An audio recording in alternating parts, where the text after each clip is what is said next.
How's it going mga lods? Nayari ako. Dalawang video ko na luma sa mga anak ko. Kinuha ko yung nagsasalita. Tapos okay pa nung una nilagyan ng copyright. Dalawa. Magkasunod na araw. Buti na lang. Nag-check ako sa sa support inbox. Ayun. Eto pakita ko sa inyo. Yan. Yung dalawa na yan. Nayari ako dyan mga lods. So ang ginawa ko na lang, pinrest continue ko siya para pabubura ko na lang kasi yun ang nakita ko sa isang content creator na ganyan din siya, pinaburan na lang niya kaysa naman matamaan yung content monetization nyo, i-give up nyo na lang yung video. Tapos yan, pinrest ko na naman uli, continue, para mabura na yan. Tapos yung susunod, may nakalagay, remove video, ayan. So, ginawa ko, pinili ko remove video. Meron 3 kayong choices doon. Pero para sa akin, it's not worth it. Mawala yung content monetization ko. Mas maganda na lang, remove video. Tapos nung pinrest continue ko, ayan, sa huli, ito na nakalagay, delete video. So, dinelete ko na lang. Meron naman ako niyang video na yan eh. Okay lang yung ma-delete ko, I don't care, you know. Mas maganda yung monetization kaysa sa meron akong backup video niyan. Tapos yan, pagka nyo na, delete video yan, huling-huli, ito napapakita. Your video was removed.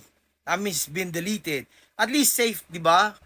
You never know, man. Mahirap na. Mas maganda yung ganyan. Tapos yung isa naman, the next day, ano ba yan? Nayari na naman ako, pagka-delete ko, meron pang isa, bago lumabas. So ito, ganun din ang ginawa ko, same thing. Nag-continue lang ako ng continue ulit, para lang dire-diretso. Tapos ayan, another continue ha. Para lang mabura na yan, para matapos na, kasi mahirap na, baka tanggalan ako ng monetization, kahit ba sabihin mong, ano yan royalty free or whatever, tapos maghahati kayo, mahirap na. Para mas maganda, i-delete ko na lang. Tapos yan, yung susunod nakalagay, remove this video, right? Yun, pinili ko yun para ma-delete na siya. Mahirap na mga lods. You know, hindi natin alam mangyayari in the future. Kesa naman mawala yung content monetization nyo, di bali na lang. May backup video naman eh. I mean, for me on my situation, naka-backup yun. So, it's all to the good, my lods. Mas maganda nang i-delete na lang yan. Huwag yung panghinayangan. Kamukha na sinabi ng big creator pala, content creator, ayun, yun ang ginawa niya. So finally, everything's clear, everything's cool, you know, mahirap na, man.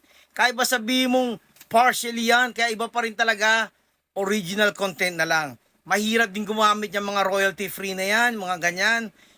Mahirap, matataga kayo. Either kukuhain yung ano nyo, yung kikitain nyo, or later on,